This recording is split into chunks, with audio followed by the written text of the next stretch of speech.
Hello everyone, welcome back to our Java course with the Gujarat Tech Guidance. I'm Priyan, and in the last episode we talked about what Java is, why it's useful, and how it can even control robots like the one we built in JDT. If you haven't seen the last episode, I suggest you check it out first because today we're going to write our very first Java program together. Now, writing your first program might feel a little scary at first, but don't worry, we'll go slowly and step by step. And by the end of this video, you'll have your own program running on your screen. The program we're going to write today is a classic Hello World program. This is the very first program almost every programmer writes when they learn a new language. It might sound simple, and it is, because it teaches you the most important things about how Java works.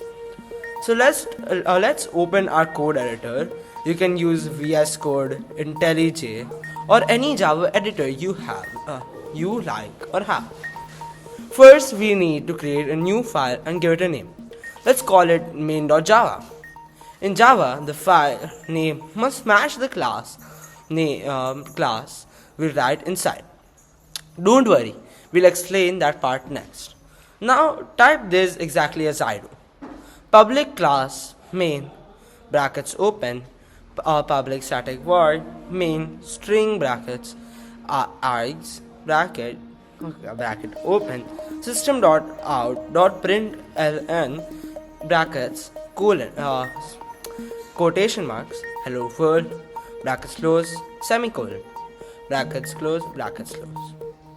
Alright, let's break this down so that it makes sense. The first line, public class main, creates class called main. A class is like a blueprint. It tells Java how to organize a program. Every Java program needs at least one class to run. Next, public static main string brackets args brackets bracket open. In this main method, this is the part of the program that runs first whenever we run a program.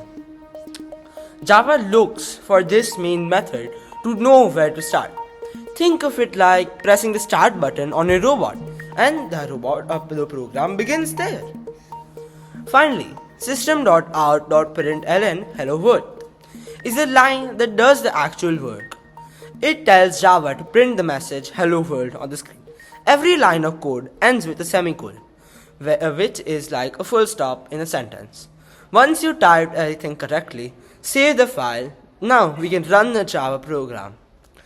Click the run button in your editor, or if you're using command line, type java main.java to compile, and then java main to run it. And there it is. Your first program is running. You should see Hello World printed on the screen. Congratulations, you've officially written your first Java program. Now, why is this important? Even though it's a small program, it teaches you the structure of every Java program. Classes, the main method, and commands like system.out.println. Later, when we program robots in JDT, this same structure will help us and tell us the robot what the robot will be exactly doing. Moving forward, picking up objects, or follow the path.